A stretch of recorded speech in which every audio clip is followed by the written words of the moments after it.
Assalamualaikum warahmatullahi wabarakatuh. Selamat pagi Bu Rani dan teman-teman semuanya. Kami dari kelompok 6 akan memaparkan materi mengenai Sarbanes Oxley X atau XOX. Sebelumnya, perkenalkan kelompok kami beranggotakan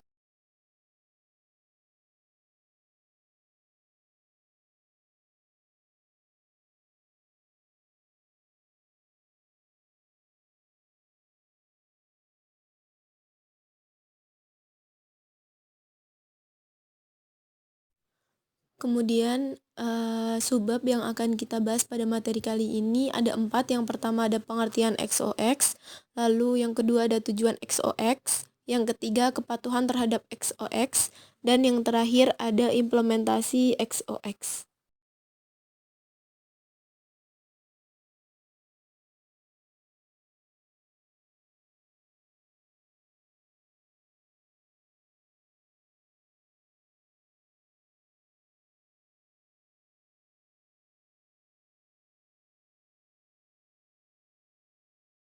Subbab yang pertama yang akan dibahas adalah mengenai pengertian XOX. Undang-Undang Sarbanes-Oxley atau Sarbanes-Oxley X adalah Undang-Undang Federal Amerika Serikat yang mengatur tentang akuntabilitas atau accountability, praktik akuntansi atau accounting practice, dan pengungkapan informasi atau information disclosure pada perusahaan publik termasuk tata cara pengelolaan data. Kemunculan SOX dilatar belakangi oleh adanya skandal akuntansi atau accounting scandal di Enron yang melibatkan kantor akuntan publik 5 besar, The Big Five, Arthur Andersen, serta berbagai kasus kebangkrutan perusahaan besar seperti Waldorf, Tyco, Adelphia, dan lainnya yang menimbulkan kepanikan luar biasa di kalangan dunia usaha.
Kemudian berlanjut ke subbab kedua yang akan dibahas adalah mengenai tujuan XOX.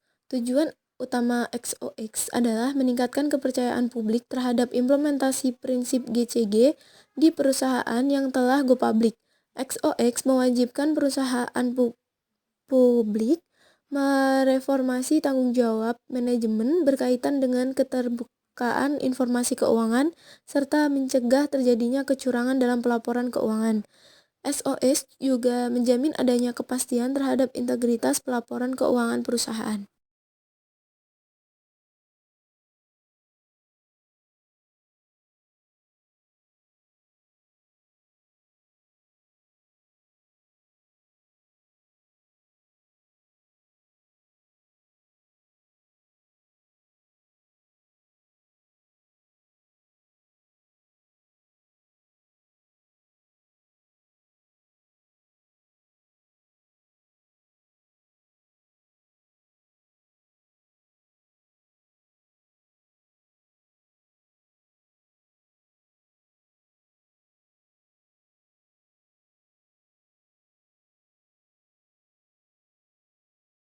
Bab selanjutnya yang akan kita bahas yaitu mengenai kepatuhan terhadap SOX. Bagian 302 atau Section 302 tentang tanggung jawab perusahaan atas laporan keuangan atau yang biasa dikenal dengan Corporate Responsibility for Financial Reports menetapkan bahwa pejabat eksekutif perusahaan atau CEO dan CFO harus menyertifikasi dalam setiap laporan tahunan atau kuartalan yang diserahkan kepada SEC bahwa yang pertama pejabat yang menandatangani telah menelaah laporan tersebut.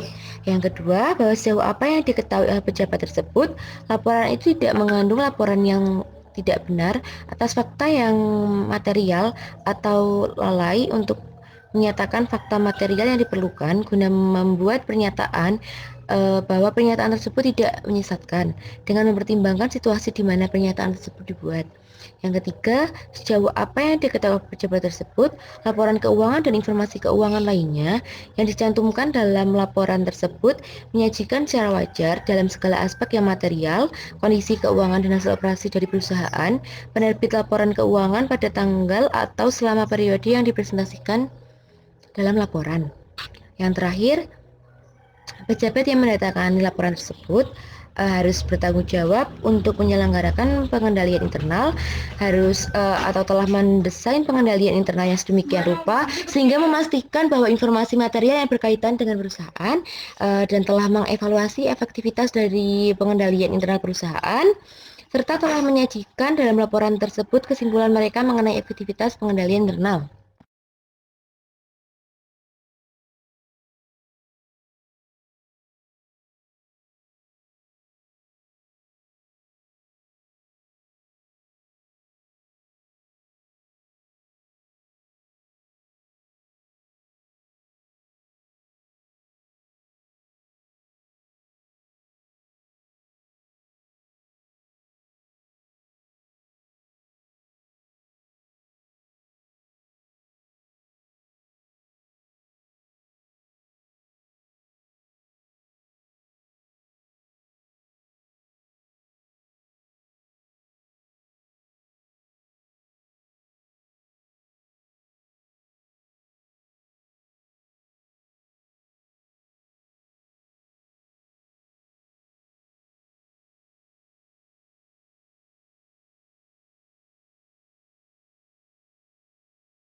Masih mengenai kepatuhan terhadap SOX, selanjutnya itu mengenai pejabat yang menandatangani laporan tersebut telah mengungkapkan kepada auditor dari perusahaan penerbit laporan dan komite audit dari Dewan Direksi mengenai yang pertama, skala kekurangan yang signifikan dalam desain atau operasi pengendalian internal yang dapat berdampak buruk terhadap kemampuan perusahaan penerbit laporan keuangan.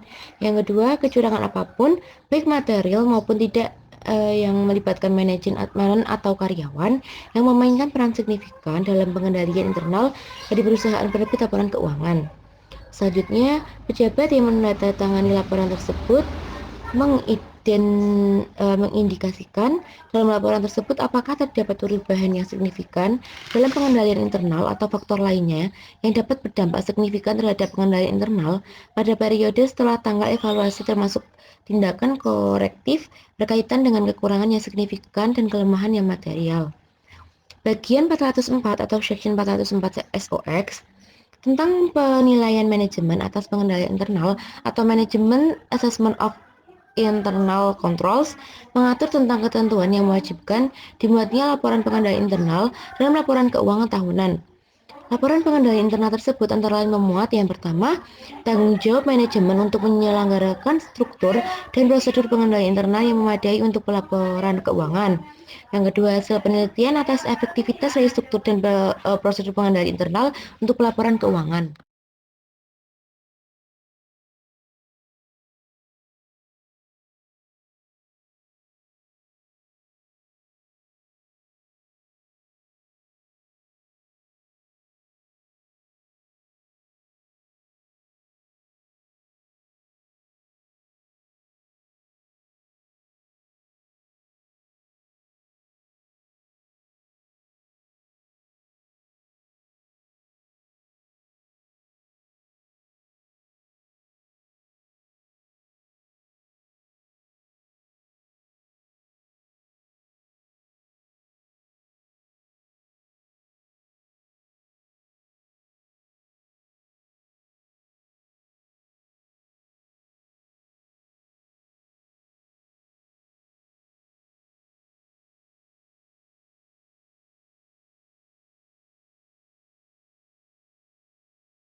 Ketentuan ini menurut manajemen perusahaan untuk memahami, mendokumentasikan, dan menyempurnakan pengendalian internal yang berkaitan dengan pelaporan keuangan. Dengan cara yang pertama terus meningkatkan akurasi dari proses bisnis dan informasi transaksionalnya. Yang kedua dengan melakukan proses perbaikan yang berkesinambungan terhadap pengendalian internal pada laporan keuangan perusahaan. Manajemen dapat memperoleh pernyataan dari auditor eksternal bahwa pengendalian di perusahaan telah berjalan secara selektif. Selain itu, pengendalian harus terkait dengan upaya pencegahan dan pendeteksian kecurangan atas pelaporan keuangan, termasuk kemungkinan risiko akibat kecurangan.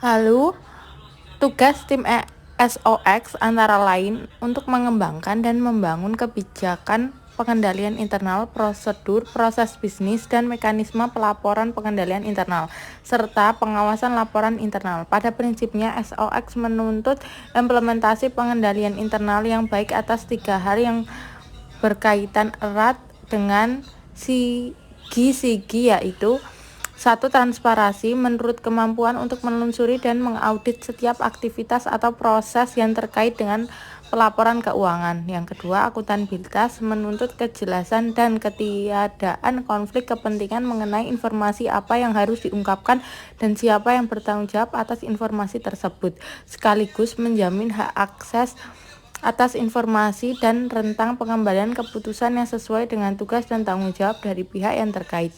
Lalu yang ketiga, keterukuran bertujuan untuk memberikan basis pengukuran guna perbaikan secara berkesinambungan.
Pada tahap implementasi SOX, perusahaan perlu menjalankan 3 hal berikut. 1. Melakukan pemisahan fungsi, yaitu pengaturan ruang lingkup tanggung jawab, wewenang, serta akses pemakai terhadap informasi perusahaan.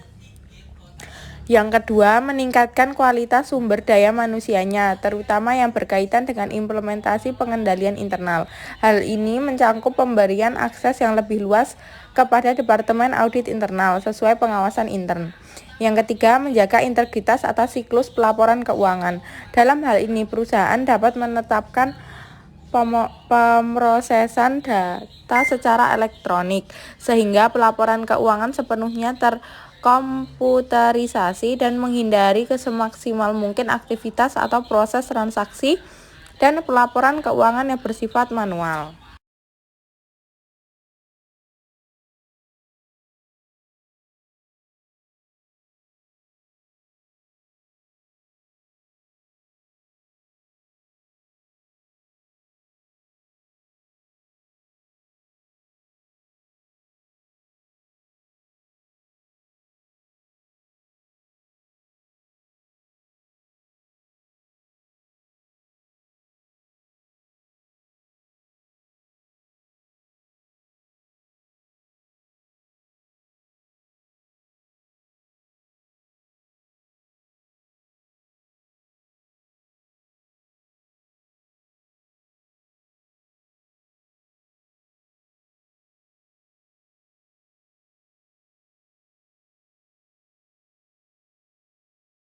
Sekian presentasi dari kelompok kami. Apabila banyak salah kata dan kekurangan, kami memohon maaf yang sebesar-besarnya. Wassalamualaikum warahmatullahi wabarakatuh.